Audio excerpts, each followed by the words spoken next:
You are not your brain, Hindi, Jeffrey M Schwartz और Rebecca Gladding द्वारा लिखित you are not your brain हमें एक ऐसी यात्रा पर ले जाती है जहां हम विचारों और आदतों के बीच के संबंध को समझते हैं। यह किताब पाठकों को दोहराए जाने वाले व्यवहारों से मुक्त होने और उनके मानसिक कल्याण पर नियंत्रण रखने का अधिकार देती है। यदि आप नियंत्रण लेने के लिए तैयार हैं तो यह किताब आपके लिए ही लिखी गई है। आज हम एक ऐसी किताब के बारे में बात करने वाले हैं जिसमें सिखाए गए लेसन्स को अपनी जिंदगी में अपनाकर आप गलत आदतों को अच्छी आदतों से बदल सकते हैं, अनहेल्थी थिंकिंग को पॉजिटिव और बेहतर थिंकिंग में बदल सकते हैं और इस तरह अपनी जिंदगी का कंट्रोल अपने हाथ में ले सकते हैं। हम जिस किताब के बारे में बात करने जा रहे हैं उसका नाम है you are not your brain, जिसे जेफरी एम श्वार्ट्ज और रेबेका ग्लैडिंग ने लिखा है। ऑथर जेफरी एक मशहूर न्यूरोसाइकोलॉजिस्ट है जिन्होंने सैकड़ों लोगों पर रिसर्च करके ऐसे 4 तरीकों ढूंढे हैं जिनका इस्तेमाल करके आप अपनी खराब आदतों को बदल सकते हैं और पॉजिटिव थिंकिंग को अपनाकर अपनी जिंदगी का कंट्रोल अपने हाथ में ले सकते हैं। ऑथर कहते हैं कि आपका दिमाग आपका सबसे अच्छा दोस्त है। किताब को अच्छे से समझने के लिए हम इस किताब को 10 जरूरी भागों में डिस्कस करने जा रहे हैं। तो चलिए शुरू करते हैं। भाग 1, आदतों को बदलने के लिए सेल्फ डायरेक्टेड न्यूरोप्लास्टिसिटी को इस्तेमाल करें। सेल्फ डायरेक्टेड न्यूरोप्लास्टिसिटी का मतलब है अपने दिमाग पर फोकस करके उसे अपने अनुसार चलाना है। इसमें न्यूरो का मतलब दिमाग के उस हिस्से से है जहां से विचार और भावनाएं कंट्रोल होती हैं, और प्लास्टिसिटी का मतलब है कि भले ही यह हिस्सा काफ़ी ठोस हो, लेकिन आप कुछ प्रोसेस से या इस पर कुछ काम करके इसे अपने अनुसार प्लास्टिक की तरह बदल सकते हैं। आसान भाषा में समझे तो आप अपने दिमाग के उस हिस्से जहां से विचार और भावनाएं कंट्रोल होती हैं उस पर ध्यान देकर वहां से अपनी मनचाही भावनाओं और मनचाहे अच्छे विचारों को सोचकर आप अपने बुरे विचारों को अच्छे और पॉजिटिव विचारों से बदल सकते हैं। और इसी तरह 21 से 90 दिनों तक लगातार इसे करने से आप अपनी किसी भी बुरी आदत को अच्छी आदत से बदल सकते हैं। भाग 2, हेब्स लॉ और क्वांटम जीनो इफेक्ट। आप इन 2 कॉन्सेप्ट्स को सीखकर और इन्हें अपनी जिंदगी में अपनाकर न्यूरोप्लास्टिसिटी का फायदा उठा सकते हैं, मतलब अपने दिमाग पर कंट्रोल कर सकते हैं। You are not your brain number 1 है हेब्स लॉ। इस लॉ के मुताबिक हमारे दिमाग के न्यूरॉन्स, या फिर आसान भाषा में कहें तो विचार, जो एक साथ हमारी जिंदगी को इफेक्ट करते हैं वह एक ही साथ काम करते हैं। मतलब अपने दिमाग के जिस हिस्से का आप ज्यादा से ज्यादा इस्तेमाल करते हैं वह हिस्सा उतना ही ज्यादा मजबूत बनता चला जाता है। इसे हम एक एग्जाम्पल के साथ आसान शब्दों में समझते हैं। मान लीजिए कि आप एक नई जॉब करते हैं जहां पर आपको समय से पहुंचने के लिए रोज सुबह 8 बजे बस पकड़नी पड़ती है। पहले एक हफ्ते में तो सब कुछ सही चलता है, लेकिन अगले हफ्ते के मंगलवार को आप 8-10 AM पर बस स्टैंड पर पहुंचते हैं, जिस वजह से आपकी बस छूट जाती है और ऑफिस लेट पहुंचने के कारण आप शर्मिंदा भी होते हैं और सीनियर आप पर गुस्सा भी करते हैं। इस वजह से हो सकता है कि आप अच्छा महसूस न करें और परेशान होने लगें। लेकिन 2-3 बार ऐसा ही लगातार होने के बाद जब आप बार बार परेशान और कुछ तनाव महसूस करते हैं तो इसको दूर करने के लिए कई लोग सिगरेट पीने का सहारा लेते हैं। सिगरेट पीने से दिमाग को निकोटीन मिलता है। निकोटीन एक तरह का हार्मोन है जिससे खुशी रिलीज होती है और तनाव कम हो जाता है, और कुछ समय ऐसा करने के बाद धीरे धीरे यह आपकी आदत बन जाती है और कुछ हफ्तों के बाद बस स्टैंड या पर लेट पहुंचना परेशानी या तनाव का कारण बनने की वजह से सिगरेट पीकर निकोटीन या खुशी हासिल करने का एक मौका बन जाता है। और वहीं से जन्म होता है एक खराब आदत का, जो कहीं ना कहीं आपकी पर्सनल और प्रोफेशनल दोनों लाइफ को खराब कर सकती है। और एक बार इस तरह की गलत आदत लगने के बाद सिगरेट ना पीना परेशानी और तनाव की वजह बन जाती है, भले ही आप ऑफिस समय से पहुंचे या नहीं। इस तरह हमें खुशी मिलने वाले जिस काम को हम बार बार करते हैं वह हमारी आदत बनने लगती है, फिर चाहे उससे मिलने वाले रिजल्ट्स हमारे फेवर में हो या हमारे अगेंस्ट में। ऐसी कंडीशन में फंसने के बाद कुछ लोग कहते हैं कि वह अपने आप पर कंट्रोल नहीं रख पा रहे हैं, इसलिए सिगरेट पीना उनके लिए बहुत ज़रूरी है।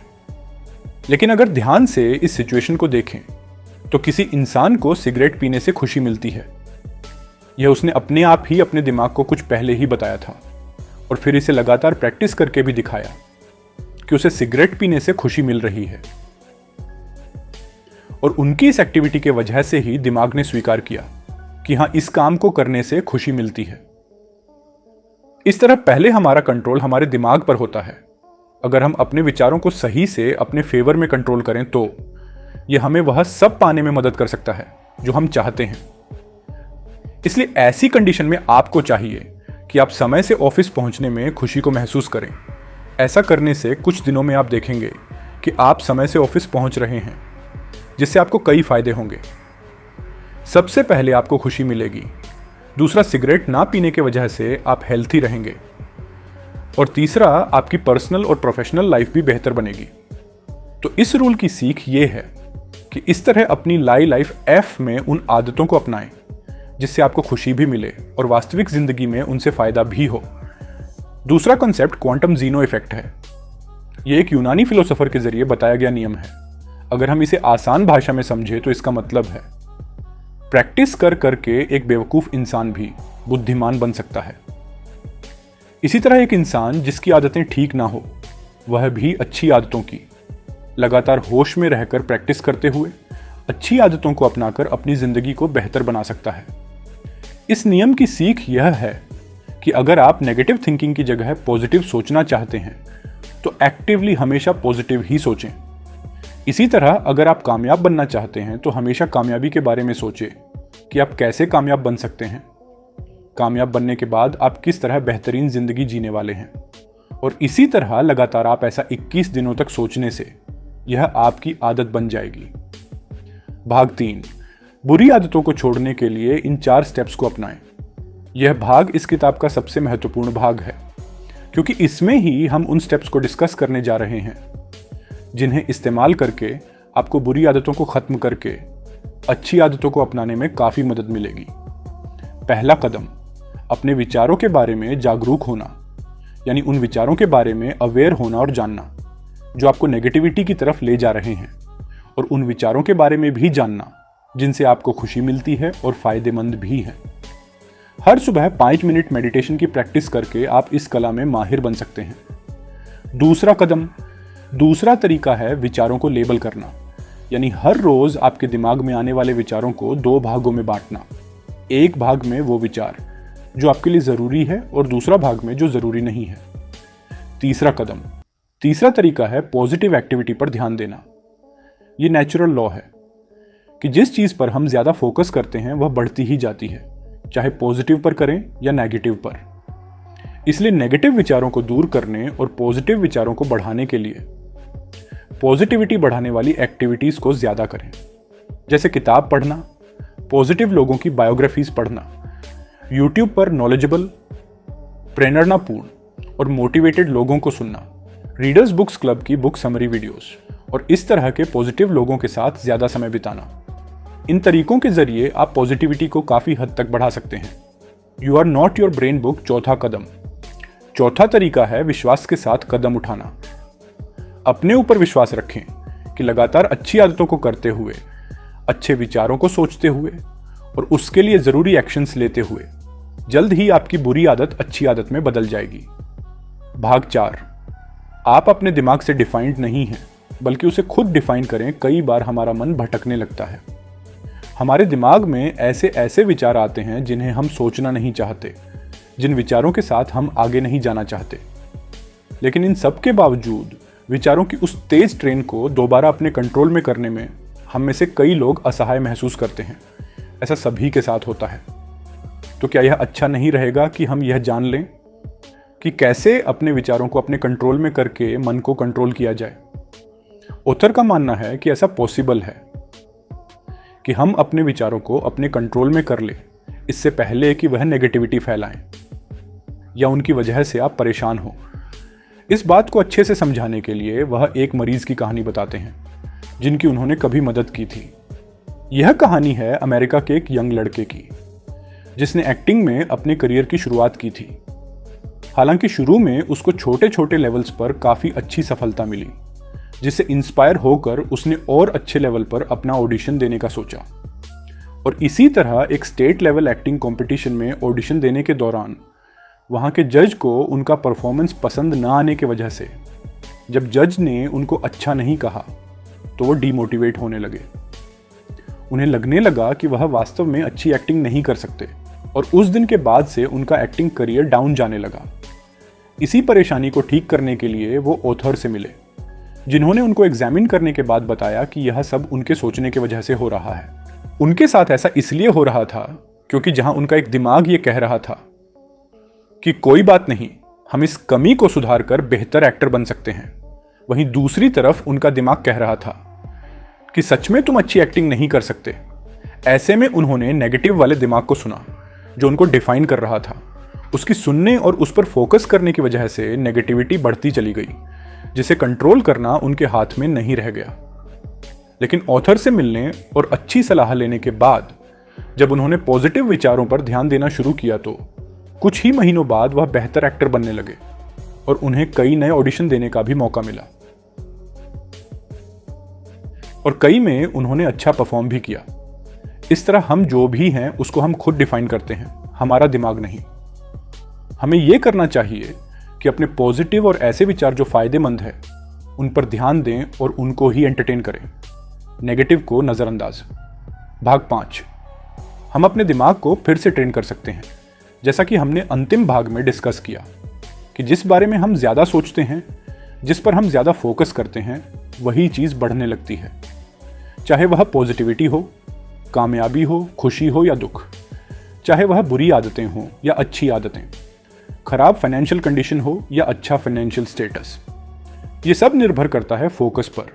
इसलिए इस बात को जानने के बाद हम अपने उन विचारों पर जो पॉजिटिविटी और खुशी लाते हैं उन पर फोकस करके अपने दिमाग को दोबारा से ट्रेन कर सकते हैं। बेहतर तरीके से सोचने के लिए आप कुछ इस तरह के तरीके अपना सकते हैं। उन चीज़ों के बारे में सोचना शुरू करें जिनकी आप कदर करते हैं। उन चीज़ों और कंडीशंस के बारे में ज़्यादा सोचें जिनसे आपको खुशी मिलती है और जो आपके अंदर हैप्पी फीलिंग्स जनरेट करते हैं। ज़्यादातर समय अपनी कामयाबी के बारे में सोचें। अपनी अच्छी फाइनेंशियल कंडीशन के बारे में ज़्यादा समय सोचें। अपने आप से पॉजिटिव बातें करें। हर कंडीशन में ऐसे सोचें कि मैं खराब कंडीशन को अच्छी कंडीशन में कैसे बदल सकता हूं, बजाय कि वह सोचने के कि मैं इसे नहीं कर सकता। हर रोज मेडिटेशन करें ताकि बुरे विचारों के बारे में आप अवेयर हो सकें और अच्छे विचारों को जानकर अच्छे विचारों पर ज्यादा फोकस कर सकें और अल्टीमेटली खराब आदतों से अच्छी आदतें बदलने के लिए हर जरूरी कदम लें। भाग 6, रीफ्रेमिंग करें।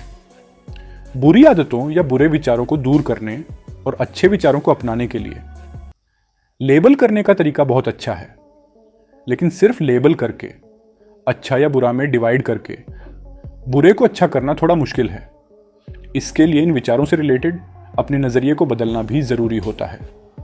ऐसा इसलिए ज़रूरी है क्योंकि कई बार जब नेगेटिव विचार आते हैं तो हम में से कई लोग सोचते हैं कि यह विचार भी इम्पोर्टेंट है या ज़रूरी है, और या तो उन्हें सीधे स्वीकार कर लेते हैं या तो उन्हें सीधे रिजेक्ट कर देते हैं, बजाय कि उन पर सोच विचार करने के।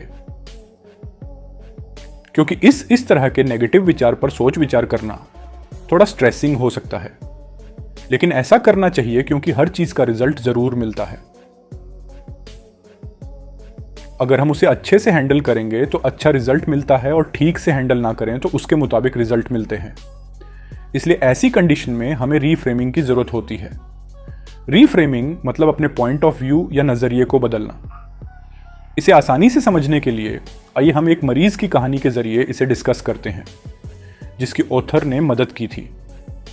मरीज की कहानी कुछ ऐसी है कि जब वह जरूरी टॉपिक्स के बारे में सोच रहे होते थे या फिर बात कर रहे होते थे तो उनके दिमाग में दूसरे अननेसेसरी ऐसे विचार आने लगते थे जो वह नहीं चाहते थे कि आए, और ऑथर को बताते हुए उन्होंने एक्सेप्ट किया कि अगर ऐसा कुछ दिनों तक और रहा तो हो सकता है कि मैं मेंटली बीमार होने लगूं। अगर कुछ समय तक इसे ठीक नहीं किया गया तो मेरे साथ कुछ बुरा हो सकता है। ऐसा कुछ दिनों तक लगातार चलता रहा। उसके बाद ऑथर की सलाह के अनुसार उस मरीज ने अननेसेसरी विचारों को एक नाम या लेबल दिया, फॉरेन इन्वेडर, क्योंकि इस नाम में एक तरह से दुश्मनी है जिससे हर इंसान दूर रहना चाहता है। और अल्टीमेटली अननेसेसरी विचारों को ऐसा लेबल या नाम देने की वजह से मरीज ने यह महसूस किया कि कुछ दिनों में ही उस तरह के विचार आने कम हो गए, क्योंकि इस तरह के शब्दों में ऐसा साउंड है जिन्हें कोई लड़ाकू या एलियन ही सुनना ज्यादा पसंद करेगा, एक सभ्य इंसान सुनना शायद पसंद ना करे। इस तरफ पहला कदम यानी लेबल करने के बाद उन्हें दूसरा कदम उठाने का मौका मिला, जिसमें वह अपने आप से कुछ इस तरह की बातें कर सके कि मैं यह नहीं हूं जो हर तरह के विचारों को सुने, बल्कि वह सिर्फ मेरा दिमाग है और मैं क्या सुनता और क्या एक्सेप्ट करता हूं वह मैं हूं। इसलिए चाहे मैं जो भी सुनूं, लेकिन स्वीकार वही करता हूं जिससे मुझे फायदा हो, जो मेरे खुशी में योगदान दे और मेरी कामयाबी में योगदान दे। इस तरह की एक्टिविटी करने से उन्हें यह जानने में मदद मिली कि जो नेगेटिव विचार आ रहे थे उनका एक्चुअल में किसी तरह का कोई एग्जिस्टेंस ही नहीं था। उन पर विचार करके ठीक तरीके से मैनेज करने से उन्हें तुरंत खत्म किया जा सकता था। इस तरह इस भाग का लेसन यह है कि किसी भी बुरे विचार से डर कर उसे रिजेक्ट करने की बजाय शांत मन से उसके लिए एक समय निकालकर उस बारे में सोचें और उससे दूर करने के तरीकों को शांत मन से सोचकर लगातार अपनाएं। ऐसा करने के कुछ दिनों में आप देखेंगे कि नेगेटिव विचार और खराब आदतें धीरे धीरे लाइफ से जा रही हैं और पॉजिटिव और अच्छी आदत है लाइफ में आ रही है। भाग 7, फिर से ध्यान केंद्रित करें। फिर से ध्यान केंद्रित करना अगला जरूरी कदम है जो हमें अपने ध्यान को फिर से ट्रेन करने में काफी मदद करता है। यह जरूरी है खासकर तब केंद्रित जब आप भी कई लोगों की तरह अपने जरूरी कामों पर फोकस करने के लिए काफी संघर्ष करते हैं, क्योंकि कई बार ऐसा विचार जो किसी इंसान के लिए फायदेमंद नहीं है लेकिन अट्रैक्टिव होने की वजह से वह अपने जरूरी काम पर फोकस नहीं कर पाते हैं या उस पर फोकस करने में काफी संघर्ष करना पड़ता है। इसलिए लेबलिंग और रीफ्रेमिंग टेक्निक को अपनाने के साथ साथ इस तरीके को जानना और जरूरत पड़ने पर इस्तेमाल करना भी बहुत जरूरी है। रीफोकस के इस तरीके में प्रोडक्टिविटी और पॉजिटिविटी की तरफ ध्यान लाने वाले तरीकों को अपनाने की सलाह दी जाती है। इसके लिए उन पॉजिटिव विचारों की लिस्ट बनाएं जिन्हें आप सोचना चाहते हैं, उन अच्छी आदतों की लिस्ट बनाएं जिन्हें आप अपनाना चाहते हैं, अच्छे लोगों की लिस्ट बनाएं जिनके साथ आप ज्यादा समय बिताना चाहते हैं। और जब भी किसी तरह का कोई नेगेटिव विचार में दिमाग में आए और उसे दूर करने का कोई इमीडिएट तरीका ना सूझे, तो अल्टीमेटली अपनी पॉजिटिव विचारों की लिस्ट पर ध्यान दें और उस बारे में सोचना शुरू कर दें। या इसके लिए आप अपने किसी ऐसे दोस्त से बात कर सकते हैं जो आपको पॉजिटिव रहने में मदद करें। इसके अलावा अपने काम से मिलने वाले मनचाहे रिजल्ट्स के बारे में सोचें और पूरे फोकस के साथ काम में लग जाएं। ऐसा करने से आप देखेंगे कि अपने दिमाग को अपने हिसाब से मनचाही चीज़ों में इंगेज करके आप उसे कंट्रोल कर रहे हैं और उसका फ़ायदा उठा रहे हैं, बजाय कि वह आपको कंट्रोल करके आपका फ़ायदा उठाएं। हालांकि यहाँ पर यह याद रखना ज़रूरी है कि यह तरीका नेगेटिव विचारों को दिमाग में आने से रोकने या उन्हें रिजेक्ट करने का नहीं है, बल्कि उनके आने के बाद उनसे पॉजिटिवली डील करने का है, जिसमें आप नेगेटिव विचार आने के बाद सिर्फ अपने पॉजिटिव और मनचाहे विचारों और आदतों के बारे में सोचते हैं। और कुछ समय ऐसा सोचने के बाद नेगेटिव विचार अपने आप दिमाग से हटने लगते हैं और आप अच्छा महसूस करने लगते हैं। भाग 8, री-इवोल्यूशन। सबसे जरूरी नियम अपने आप से मिलना है, अपने आप को दोबारा हासिल करना है, क्योंकि अगर हम यह करने में सक्षम नहीं है तो हम नहीं जान सकते कि कौन से विचार हमारे लिए जरूरी और फायदेमंद है। लेकिन इसके ऑपोजिट, जितने लंबे समय तक हम खराब आदतों या खराब विचारों के साथ जुड़े रहते हैं, अपने आप से दूरी बढ़ती जाती है। जबकि री-एवोल्यूशन के इस तरीके में आपको अपने आप के साथ जुड़ने, प्यार करने, मतलब अपनी हेल्थ, ब्यूटी, विचारों को महत्व देना सीखते हैं। री-एवोल्यूशन का यह तरीका आसान भाषा में कहें तो अपने आप को काइंड मेंटालिटी से देखने और ट्रीट करने का एक तरीका है। मतलब अपने आप से सच में प्यार करना, अपने लिए जो सच में फायदेमंद है उन विचारों को, उन आदतों को ही अपनाना, ना कि उनको जो को कुछ समय के लिए अट्रैक्टिव हो और नुकसानदेह ना हो। हालांकि यह रातों रात नहीं होगा, लेकिन लेबलिंग, रीफ्रेमिंग और रीफोकस जैसे तरीकों को लगातार इस्तेमाल करने से दिमाग में पॉजिटिव और प्रोडक्टिव रहने की शक्ति विकसित होती है। यह तरीका अपने आप को देखने और जुड़ने में मदद करता है बजाय कि नेगेटिव विचारों को सरेंडर करने से। यह तरीका आपको इस काबिल बनने में मदद करता है कि अपने लिए सबसे अच्छे और सुरक्षित डिसीजन ले सके। इसलिए अगर आप चाहते हैं कि खराब आदतें छोड़कर अच्छी आदतें अपनाएं, अपने आप को बेहतर बनाएं और सच में आप अपने आप से प्यार करते हैं, तो इन लेबलिंग, फ्रेमिंग आदि तरीकों को अपनाएं। इसके लिए कुछ समय निकाल अपने अंदर देखें कि क्या आप इन तरीकों को अपना रहे हैं या नेगेटिव विचारों पर ही फोकस कर रहे हैं। अगर अपना रहे हैं तो इन्हें और ज्यादा और अच्छे तरीके से अपनाएं, और अगर नहीं तो इन्हें अपनाना शुरू करें ताकि आपके दिमाग को आप कंट्रोल कर सके, ना कि दिमाग आपको। भाग 9, आदतों को बदलने के लिए ऑर्गेनिक तरीकों को इस्तेमाल करें। क्या आप जानते हैं कि लोग स्मोकिंग क्यों करते हैं, जबकि वह जानते हैं कि यह उनके लिए नुकसानदायक है? इसका जवाब है निकोटीन के लिए। लोग ज्यादा आइसक्रीम क्यों खाते हैं, जबकि उन्हें पता है कि यह उन्हें मोटा और अनहेल्थी बना देगी? जाहिर सी बात है, मीठे के लिए। हम यह हमेशा इसलिए करते हैं क्योंकि अपनी डे टू डे लाइफ में उतार चढ़ाव की वजह से होने वाले प्रॉब्लम्स और तनाव को कुछ समय के लिए दूर करने के लिए। इस तरह की निकोटीन और मीठे तरीकों के जरिए हम उन्हें दूर करने की कोशिश करते हैं, लेकिन लगातार ऐसा बार बार करने से कई लोग इसके इतने आदी हो जाते हैं कि फिर इसके बिना तनाव महसूस होने लगता है। जिंदगी के उतार चढ़ाव पर इस तनाव को कुछ समय के लिए दूर करने के लिए कई लोग ड्रग्स जैसी खतरनाक चीजों का भी सेवन करते हैं। हालांकि वह अपने दिमाग से ठीक तरीके से डील करके पॉजिटिव सोचकर उन तनाव को दूर कर सकते हैं, लेकिन तुरंत राहत की लालसा की वजह से वह स्मोकिंग, ड्रग्स जैसी चीजों में इतने आदी हो जाते हैं कि एक समय ऐसा आता है कि इसके बिना उन्हें तनाव महसूस होने लगता है। ऑथर ने भी यह किताब इसी तरह की परेशानियों को सॉल्व करने के मकसद से लिखी है। इसलिए हमें चाहिए कि अपनी जिंदगी की परेशानियों को ऑर्गेनिक तरीके से, विचारों पर ध्यान देकर पॉजिटिव तरीके से हैंडल करें। उस बारे में पॉजिटिव सोचकर उसे ठीक करने के पॉजिटिव तरीकों को अपनाते हुए उस प्रॉब्लम को सॉल्व करें, ताकि वह प्रॉब्लम भी ठीक हो और आपको भी अल्टीमेटली उस तरीके से सीखकर जिंदगी में कुछ और फायदा हो, ना कि स्मोकिंग, ड्रग जैसे तरीकों से, जिनसे तनाव से कुछ समय के लिए तो राहत मिल जाती है, लेकिन अल्टीमेटली आपको कई तरह से नुकसान पहुंचता है। भाग 10, 3 महत्वपूर्ण सबक you are not your brain English. पहला, अपने लिए फायदेमंद चीज को अपनाएं। कई बार ऐसा होता होगा कि सोशल मीडिया पर स्क्रॉल करते समय कोई एड, शॉर्ट वीडियो आपको काफी अट्रैक्ट कर जाती है। इसी तरह टीवी पर कोई तो आपको काफी अच्छा लगता है। लेकिन यहां ध्यान से समझने की बात यह है कि ऐसी सिचुएशन में जब चीजें आपको अच्छी लगती है तो वह आपको अच्छी नहीं लगती, बल्कि वह आपके दिमाग को अच्छी लगती है। क्योंकि जैसा हमने पहले डिस्कस किया कि ऐसी चीजों को देखकर हमारे दिमाग में निकोटीन जैसे कई हैप्पी हार्मोन्स रिलीज होते हैं, जिनसे हमारे दिमाग को अच्छा महसूस होता है। ऐसे के कई लोग इसे अपने लिए भी अच्छा मान के डायरेक्टली बिना सोचे समझे अपना लेते हैं।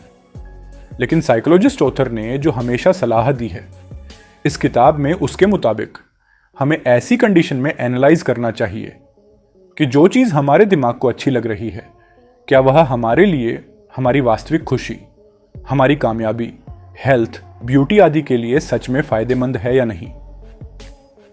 अगर फायदेमंद है तो ही उसे अपनाएं, नहीं तो उसे रिजेक्ट करके पॉजिटिविटी पर फोकस करें। और रिजेक्ट करने के काफी तरीके हमने डिस्कस किए, उनमें से कोई भी तरीका अपना सकते हैं। दूसरा, जोर स्टेप्स के जरिए अपने विचारों पर कंट्रोल रखें। अगर हम शॉर्ट में डिस्कस करें तो सबसे पहला स्टेप है विचारों के बारे में अवेयर रहें, जिसके लिए मेडिटेशन कर सकते हैं। दूसरा स्टेप है लेबल करें कि कौन सा विचार आपके लिए अच्छा है और कौन सा नहीं। तीसरा है पॉजिटिव एक्टिविटी पर ध्यान दें। और चौथा है विश्वास के साथ जरूरी एक्शंस लेते रहें। तीसरा, अच्छी आदतों की नोटबुक बनाएं और उनमें लिखें आप जिन अच्छी आदतों को अपनाना चाहते हैं, जिन अच्छे विचारों को सोचना चाहते हैं, जिन अच्छे लोगों के साथ आप रहना चाहते हैं और जिस तरह की अच्छी फाइनेंशियल कंडीशन में आप जीना चाहते हैं, उन्हें लिखें और इंप्लीमेंट करने के एक्शन प्लान के साथ टाइम टू टाइम जरूरी एक्शंस लेते रहें। निष्कर्ष तो दोस्तों यह है खराब आदतों को छोड़ने और अच्छी आदतों को अपनाने के तरीके। मुझे उम्मीद है कि आपने कई नई बातें और तरीके सीखे। जिन्हें अपनी ज़िंदगी में अपनाएं और अच्छी आदतों को अपनाते हुए अपनी ज़िंदगी में पॉजिटिविटी, खुशहाली और कामयाबी को अट्रैक्ट करें। You are not your brain किताब की समीक्षा। You are not your brain विचारों द्वारा नियंत्रित होने के विचार को चुनौती देता है। लेखक जेफरी श्वार्ट्ज और रिबेका ग्लैडिंग न्यूरोसाइंस और माइंडफुलनेस से व्यावहारिक इंसाइट्स प्रस्तुत करते हैं, जो पाठकों को विनाशकारी विचार पैटर्न्स को पहचानने और उससे मुक्त होने के लिए मार्गदर्शन करते हैं। किताब पाठकों को आत्म जागरूकता और भावनात्मक नियंत्रण को बढ़ावा देते हुए उनकी सोच को नया आकार देने का अधिकार देती है। संबंधित उदाहरणों और अभ्यासों के माध्यम से यह किसी के दिमाग पर नियंत्रण रखने, व्यक्तिगत विकास और कल्याण को बढ़ावा देने के लिए एक नया इंसाइट्स प्रदान करता है। अगर आपको इस वीडियो से कुछ सीखने को मिला है तो वीडियो को लाइक कर देना और ऐसी वीडियो के लिए चैनल को सब्सक्राइब कर लेना। मिलते हैं नेक्स्ट वीडियो में और एक नई किताब के साथ। धन्यवाद।